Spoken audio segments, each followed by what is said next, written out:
Hello everyone, this is Rupali and welcome to aspiring teachers. तो BEd second year का online examination MCQ based होने वाला है। तो इसके अंदर हम सब्जेक्ट आज जो करेंगे वो है अंडरस्टैंडिंग डिसिप्लिन्स एंड सब्जेक्ट्स। तो ये बहुत ही इम्पॉर्टेंट है। इसके अंदर बहुत कुछ टिपिकल टर्म्स आने वाली हैं, उसका आपको पता होना चाहिए क्योंकि इसके जो टॉपिक्स हैं वो थोड़े डिफरेंट हैं। अब डिसिप्लिन्स के बारे में बाकी हमने इससे पहले हम बात कर चुके हैं काफ़ी सब्जेक्ट नॉलेज एंड करिकुलम की, language across the curriculum, gender, school and society and inclusive education के हम टॉपिक्स कर चुके हैं। अगर आपको वो अच्छे लगे हैं तो आप चैनल को सब्सक्राइब कीजिए। तो ये हमारा थर्ड एंड फोर्थ सब्जेक्ट है जो चल रहा है अंडरस्टैंडिंग डिसिप्लिन्स। ये है पार्ट 1 एमसीक्यू सीरीज़। तो इसके अंदर हम कुछ आज 10 to 15 क्वेश्चंस करने वाले हैं। तो आपको ऐसे ही क्वेश्चन समझ में आ रहे हैं तो आप चैनल के साथ बने रहिए। बट हर एक एमसीक्यू में मैं आपको बहुत एक्सप्लेनेशन में आपको बता रही हूँ, डिटेल बता रही हूँ उसकी, जिससे कि आपको साथ साथ आपका कॉन्सेप्ट भी क्लियर हो जाए और आपको एमसीक्यूज़ भी आ जाएं। तो बहुत ईजिली हम ये क्वेश्चंस कर रहे हैं, तो आपको ज़्यादा टाइम नहीं दूंगी। इसके साथ आप फटाफट से मुझे आंसर्स बताते रहिए। तो फर्स्ट क्वेश्चन देखते हैं, व्हाट इज़ डिसिप्लिन? अनुशासन क्या है? A option, discipline has the substantial body of knowledge based upon which researches are conducted. B, behavior that need to be maintained in the school. C, both 1 and 2 and D, none of these. इनमें से पूछा गया है कि discipline की क्या definition है, कि जो बिहेवियर जो हमें मेंटेन करना होता है स्कूल या क्लासरूम के अंदर वो डिसिप्लिन है, या फिर जो डिसिप्लिन है एक सब्सटेंशियल बॉडी है नॉलेज की, एक ज्ञान की, जो कि बेस्ड है किसके ऊपर, रिसर्चेस जो हम कंडक्ट करते हैं कि कैसे होते हैं। सपोज जैसे कि आपके डिसिप्लिन आपका आ गया है, जैसे कि स्कूल में सब्जेक्ट्स होते हैं तो हमारे डिफरेंट सब्जेक्ट्स के उसके ऊपर पूरा ही जैसे कि हम देखते हैं ना, ज्ञान देखते हैं या फिर उसको हम क्या करते हैं, रिसर्च करते हैं, देन हम उसके अंदर क्वेश्चन या टॉपिक्स हम पुटअप करते हैं, करिकुलम बनाना, तो उससे बोलते हैं हम डिसिप्लिन। या फिर सी ऑप्शन बोथ 1 and 2, ए और बी ऑप्शन दोनों ही करेक्ट हैं, या डी इनमें से कोई भी नहीं है। जब ऐसे क्वेश्चन आ जाए तो डी, अगर नन ऑफ दीस आ जाता है तो उसको बिल्कुल हटा दीजिए, स्किप कर दीजिए, हमारा डी हट चुका है। अब दोनों ही बिल्कुल अलग बात बता रहे हैं, ए और बी, तो सी ऑप्शन भी नहीं होगा क्योंकि दोनों एक पॉजिटिविटी की तरफ नहीं जा रहे हैं। अब ये डिसिप्लिन वो वाला डिसिप्लिन नहीं है जो हमें क्लासरूम के अंदर शांत बैठना होता है, तो बी ऑप्शन भी कट जाता है। तो हमारा जो बचता है करेक्ट ऑप्शन है कि डिसिप्लिन क्या है, एक सब्सटेंशियल बॉडी है नॉलेज की, जो कि किसके ऊपर बेस्ड होती है, जो रिसर्च कंडक्ट की जाती हैं। तो उसे बोलते हैं हम डिसिप्लिन। जैसे कि आपको बताया मैंने कि एक एनसीएफ थ्योरी है, या फिर एक सब्जेक्ट जो बनता है करिकुलम वगैरह के अंदर सब्जेक्ट्स टॉपिक्स गिवन होते हैं, तो पूरी रिसर्च के साथ देन उसको बनाया जाता है। Next question, what is academic discipline? अब एकेडमिक डिसिप्लिन क्या होता है ये आपको बताना है। A option, academic discipline is a branch of learning और scholarly investigation that provides a structure for the students especially in the graduate and postgraduate level. B, academic discipline is a field of branch of learning affiliated with an academic department of a university, formulated for the advancement of research and scholarship. C, academic discipline is formulated for the professional training of researchers, academics and specialists. D, all of the above. अब मैंने बहुत बार बता चुकी हूँ कि अगर D option all of the above आ जाए तो सारे ऑप्शंस पहले आप तीनों ही ऑप्शंस गो थ्रू कर लीजिए। अगर आपको देखिए कि एक ही बारे में बात की जा रही है तीनों ही क्वेश्चन में, तो तीनों आँख बंद करके आप डी ऑप्शन लगा दीजिए, वो बिल्कुल करेक्ट होगा। तो हमने जैसे ए बी सी ऑप्शंस पढ़े हैं तो उनमें तीनों में ही एक ही बात की गई है। एक तो यूनिवर्सिटी की बात की गई है, एक की बात की गई है कि रिसर्च किए जाते हैं, प्रोफेशनल ट्रेनिंग दी जाती है। तो यहाँ पे इन्वेस्टिगेशन होती है पहले कि कैसा स्ट्रक्चर बनाना है, कैसा प्रोग्राम बनाना है स्टडी के लिए। तो यहाँ पे क्या है, डी ऑप्शन बिल्कुल करेक्ट है। यहाँ पे तीनों ही ऑप्शन एकेडमिक डिसिप्लिन को बता रही है। Next question, which of the following is not a characteristics of academic discipline? कि अब पूछा गया है कि इनमें से कौन सी डिसिप्लिन की, एकेडमिक डिसिप्लिन की कैरेक्टरिस्टिक नहीं है। अभी हमने पढ़ा कि एकेडमिक डिसिप्लिन होता क्या है, अब उसकी कैरेक्टरिस्टिक्स इसमें से कौन सी नहीं है। A option, discipline having a particular body, language and interpretation of gestures. B, discipline having theories and concepts.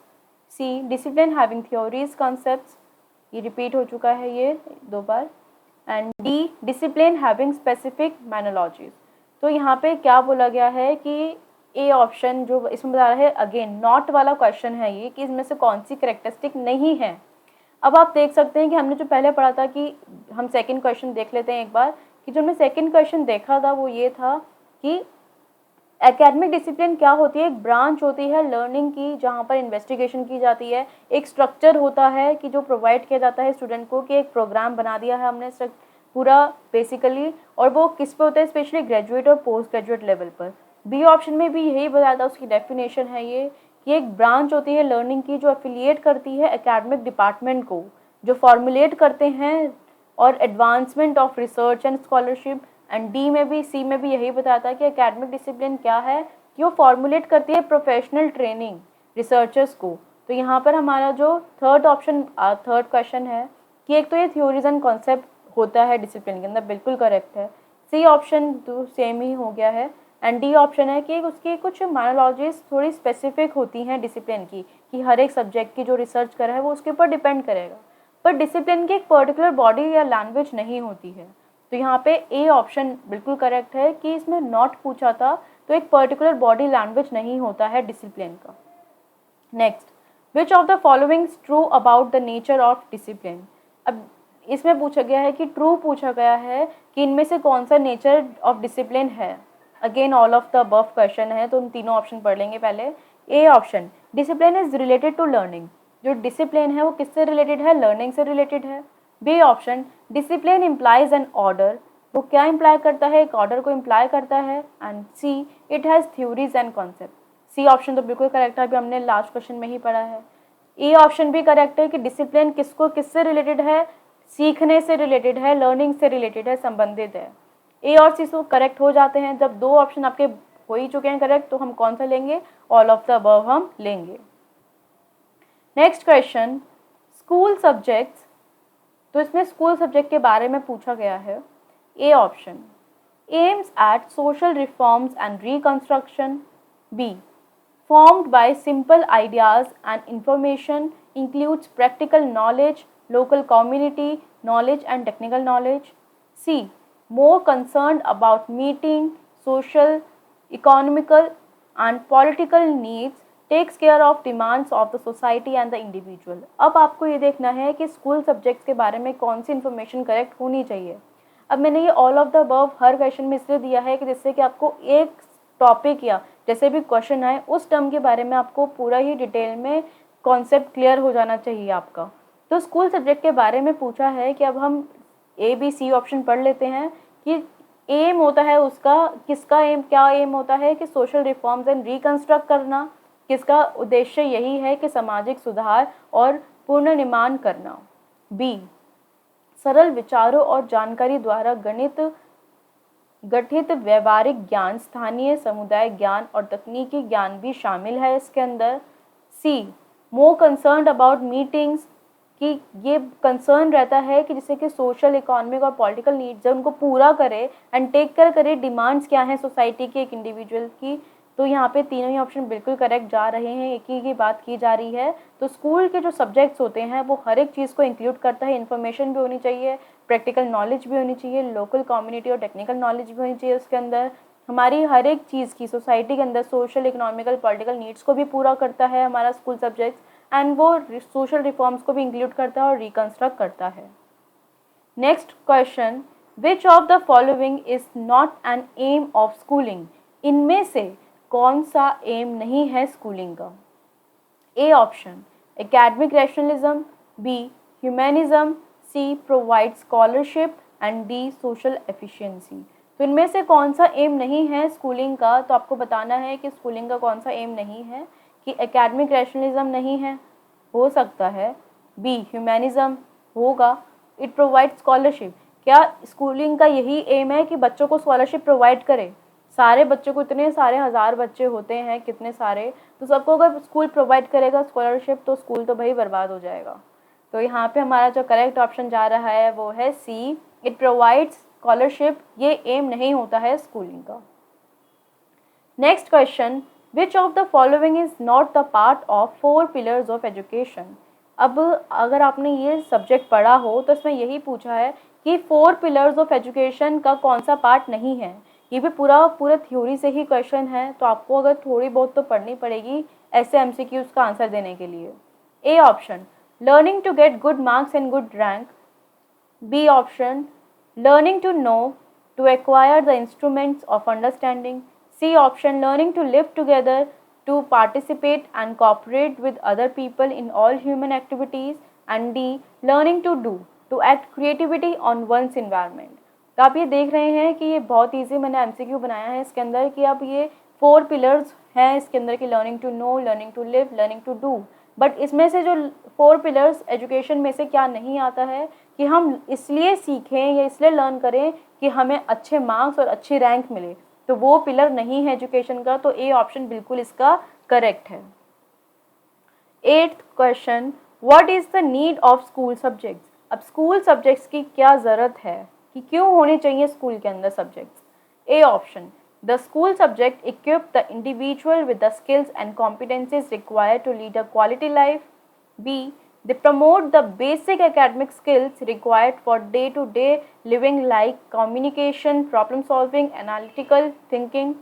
C, studying school subjects involves an understanding of the theory of content that is crucial for disclosing the educational potential embodied in the content. अब आपको मैंने बताया again D option हमारा all of the above है, तो हमारे जो तीनों ही ऑप्शन जा रहे हैं एक ही चीज़ के बारे में बात कर रहे हैं, स्कूल सब्जेक्ट के बारे में कि कैसा होना चाहिए, वो स्किल्स एंड कॉम्पिटेंसीज रिक्वायर करता है जिससे कि हम अपनी एक क्वालिटी लाइफ को आगे बिता सकें। एंड डी है, बी ऑप्शन है कि एक प्रमोट करता है एकेडमिक स्किल्स को कि जो हम डे टू डे लिविंग में रिक्वायर होती है हमें, जिससे हम कि कम्युनिकेशन कर सकें दूसरे से, प्रॉब्लम सॉल्व करें अपनी और एनालिटिकल थिंकिंग हमारी डेवलप हो। एंड सी बता रहा है कि स्टडिंग स्कूल सब्जेक्ट्स वो इन्वॉल्व क्या करता है, understanding of theory of content, जो भी सब्जेक्ट के अंदर थ्योरी होती है उसकी अंडरस्टैंडिंग इन्वॉल्व करता है। एंड दैट इज़ क्रूशियल, जो कि बहुत इंपॉर्टेंट है कि डिस्क्लोज करना है एक एजुकेशनल पोटेंशियल को। तो यहाँ पे तीनों ही एक ही बात कर रहे हैं, तो अगेन हमारा ऑल ऑफ द अबव बिल्कुल करेक्ट है। आई होप आपको ये क्वेश्चंस अच्छे लग रहे हैं, ये सेशन बोरिंग नहीं लग रहा होगा क्योंकि मैं आपको हर एक क्वेश्चन की बहुत डिटेल बता रही हूँ। अगर आपको डिटेल नहीं चाहिए, सिर्फ एमसीक्यूज़ के आंसर्स चाहिए, तो आप मुझे वो भी बता सकते हैं, सेशन बहुत जल्दी ख़त्म कर दूँगी मैं। बट आपको अगर ऐसे डिटेल चाहिए तो मुझे आप कमेंट्स में प्लीज़ फीडबैक ज़रूर दीजिए। 9, what is multi disciplinary approach. अब बहुत इंपॉर्टेंट टॉपिक है ये, इनमें से कुछ टर्म्स आएंगी, multidisciplinary, interdisciplinary and transdisciplinary. तो इनमें से क्वेश्चन ज़रूर आएंगे आपके सब्जेक्ट के अंदर, पेपर के अंदर, तो आपको ये इन टर्म्स का मीनिंग क्लियर होना बहुत ज़रूरी है। A option, multi disciplinary approach क्या होता है। A is an approach to curriculum integration which focuses primarily on different disciplines and the diverse perspective they bring to illustrate a topic, theme or issue. B option, पहले मैं बता दूं आपको कि multidisciplinary approach क्या होता है, कि ये एक अप्रोच है जिसके अंदर करिकुलम क्या करता है, वो दूसरे सब्जेक्ट्स के साथ इंटीग्रेट करता है एंड डिफरेंट डिसिप्लिन्स को लाता है, और उसका ऑब्जेक्टिव क्या होता है कि डाइवर्स, कि वो एक ही टॉपिक को इलस्ट्रेट करे डिफरेंट पर्सपेक्टिव के साथ। सपोज हम एग्जांपल लें कि अगर जैसे कि आपका हमारा कोई सब्जेक्ट होता है कि हम बीएसटी ले लें या फिर चलो बीएड की ही बात करते हैं हम। अब BEd first year second year में बहुत सारे सब्जेक्ट्स थे, तो हम जो यहाँ पे टॉपिक पढ़ रहे हैं वो टॉपिक ऑलरेडी फर्स्ट ईयर में भी थे, कुछ टॉपिक्स हमारे करिकुलम से रिलेटेड, एनसीएफ से रिलेटेड, पियाजे से रिलेटेड, तो वही कुछ कॉन्सेप्ट हमारे सेकेंड ईयर में भी हैं।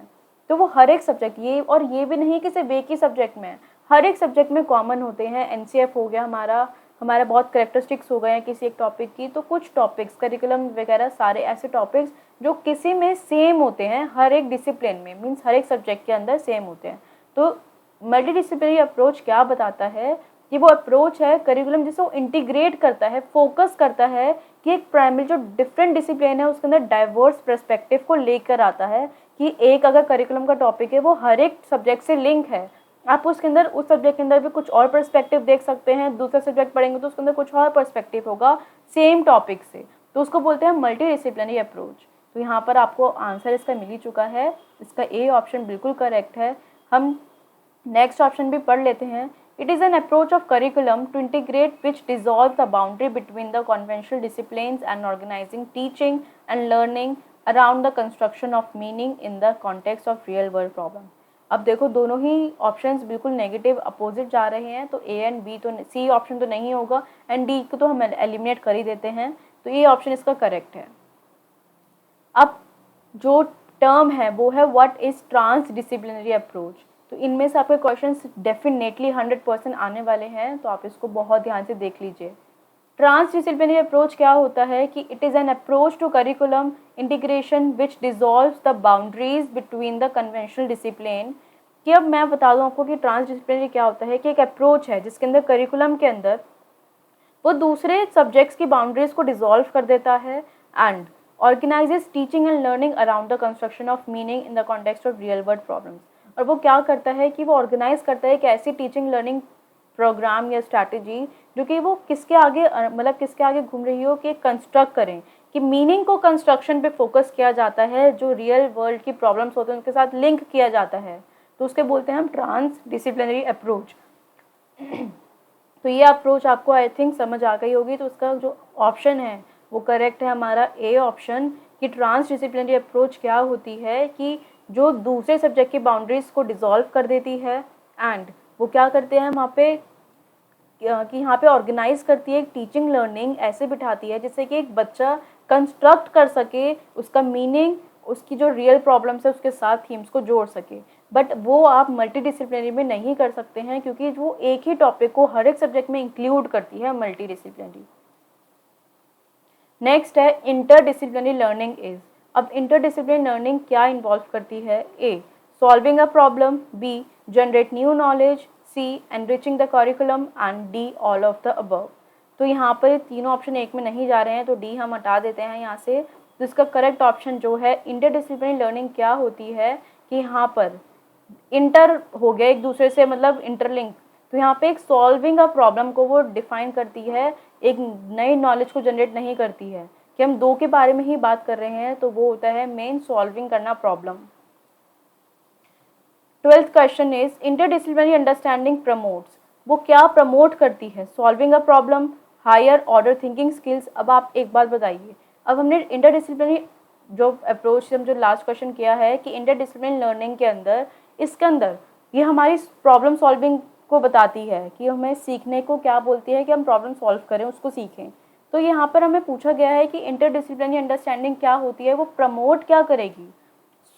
ये हम तो सीखने में क्या था, सॉल्विंग अ प्रॉब्लम, बट यहाँ पे प्रमोट करना है। जब हम प्रॉब्लम को सॉल्व करना सीखेंगे, लर्न करेंगे, तो हमारी हायर ऑर्डर थिंकिंग स्किल्स में, जैसे हम बोलते हैं हॉट्स क्वेश्चन जो होते हैं कि हमें खुद से ही बनाने होते हैं, उसका आंसर निकालना होता है, तो यहाँ पे हॉट्स क्वेश्चन को वो उस स्किल्स को वो डेवलप करेगी, प्रमोट करेगी।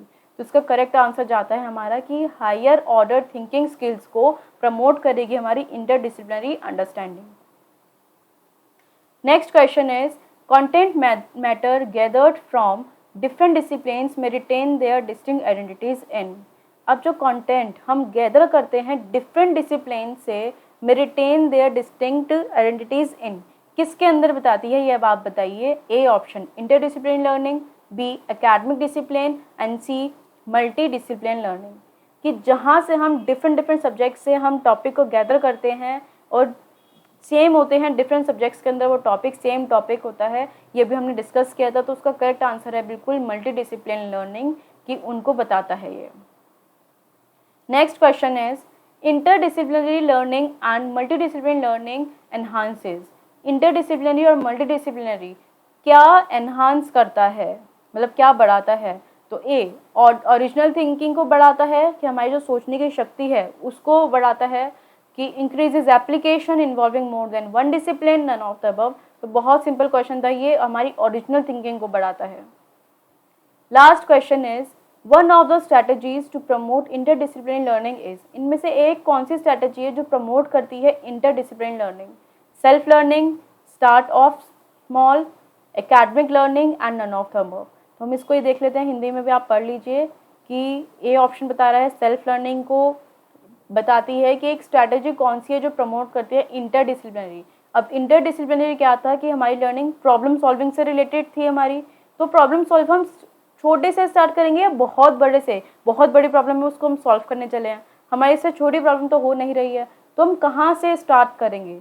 तो इसका बहुत ईजी आंसर था start of small. It means कि छोटे से शुरुआत करेंगे हम और बड़ी प्रॉब्लम को फिर हम जाएंगे कि उसको सॉल्व करने की कोशिश करेंगे। तो ये थे हमारे फ्रेंड्स 15 क्वेश्चंस। आई होप ये आपको अच्छे लगे होंगे, कॉन्सेप्ट क्लियर हुआ होगा अगर आपका इससे। तो मुझे फीडबैक में ज़रूर बताइए कि आपने 15 आउट ऑफ कितने मार्क्स स्कोर करे हैं। Your comments means a lot to me. तो मुझे फीडबैक ज़रूर दीजिए कि आपको ये सेशन कैसे लग रहे हैं, समझ आ रहे हैं या नहीं आ रहे हैं। कोई भी प्रॉब्लम है, कोई भी डाउट है तो आप मुझे कमेंट सेक्शन में पूछ सकते हैं, बता सकते हैं। Thank you so much and keep subscribing aspiring teachers on Telegram, Instagram, Facebook and YouTube. So YouTube तो आपका है ही, तो आप मुझे ज़रूर बताइए कि अपने फ्रेंड्स के साथ ज़रूर शेयर कीजिए। Thank you so much.